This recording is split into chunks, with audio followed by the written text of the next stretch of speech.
ఈ తమ్ముడే తన అక్క తమ్మై లాలించే లాలించే.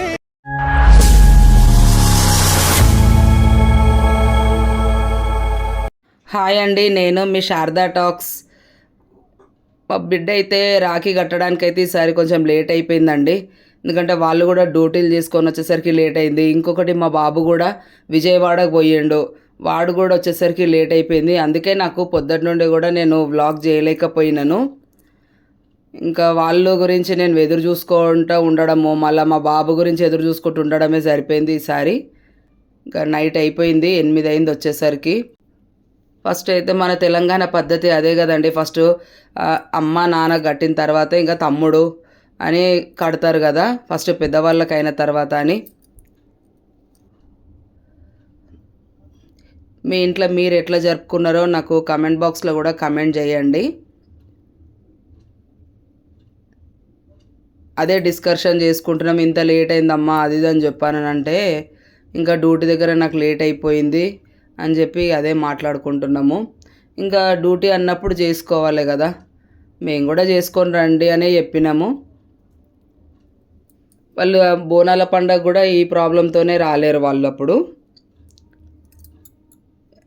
ఇంకా రాఖీ కట్టిన తర్వాత ఇంకా వాళ్ళ అక్కకి వాళ్ళ బావకి అయితే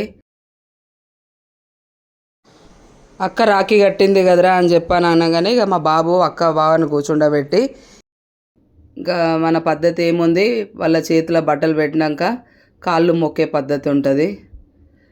ఆ తర్వాత ఇంకా మేము కూడా కాళ్ళు మొక్కడం.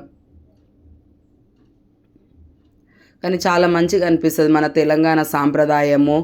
ఏమున్నా కూడా మనం ఎట్లా ఉంటామో మన పిల్లలు మన తదనంతరము అదే కంటిన్యూ అవ్వాలని నేనైతే అనుకుంటాను. ఈ వదినే ఇంటి దగ్గర ఉంటుంది. మా ఆయనని బాగా ప్రాణం చేస్తుంది. మా ఆయన కూడా అక్క అక్క అని చెప్పి, ఆమె కూడా తమ్ముడు అని చెప్పి. మన వాళ్ళే కాదు కదా ప్రేమ అని అంటే, మనల్ని ప్రేమించే వాళ్ళు ఎవరైనా ఉన్నా సరే వాళ్ళే మనకు ఆత్మీయులు అని నేనైతే అనుకుంటాను.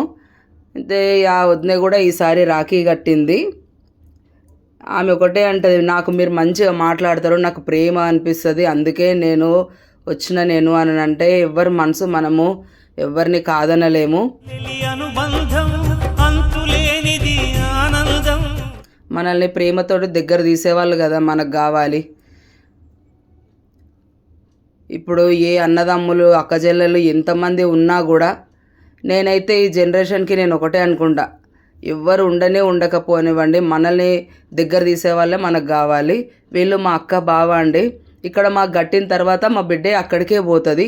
ఈసారి మేము కూడా ఎందుకు పోయినాము అని అంటే, ఒకటి బ్యాడ్ ఇన్సిడెంట్ ఏం జరిగిందంటే, మా బావ గ్యాస్ ఏజెన్సీ అయినా అయితే ఒక సిలిండర్ కంప్లైంట్ వచ్చింది అని చెప్పానని పోయినందుకు అక్కడ చెక్ చేస్తే అది లీక్ అయిపోయి సిలిండర్ వేలింది.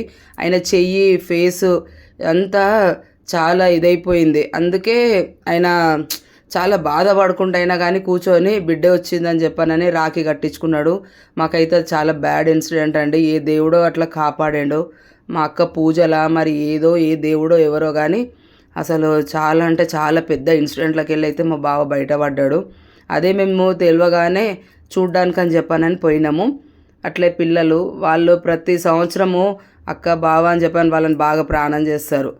ఇంకా వాళ్ళకు కూడా రాఖీ కడుతుంది, ఇక్కడ నుండి అక్కడికి వెళ్ళి రాఖీ కడుతుంది. ఈసారి మేము అందరం కలిసి పోయినాము, ఇంకా అట్లే చూసినట్టు కూడా ఉంటుంది కదా అని పోయినాము. ఓకేనండి, మా వీడియో కనుక మీకు నచ్చినట్టయితే మా ఛానల్ని అయితే సబ్స్క్రైబ్ చేయండి, లైక్ చేయండి, షేర్ చేయండి, అలాగే కమెంట్ కూడా చేయండి. మీ శారదా టాక్స్.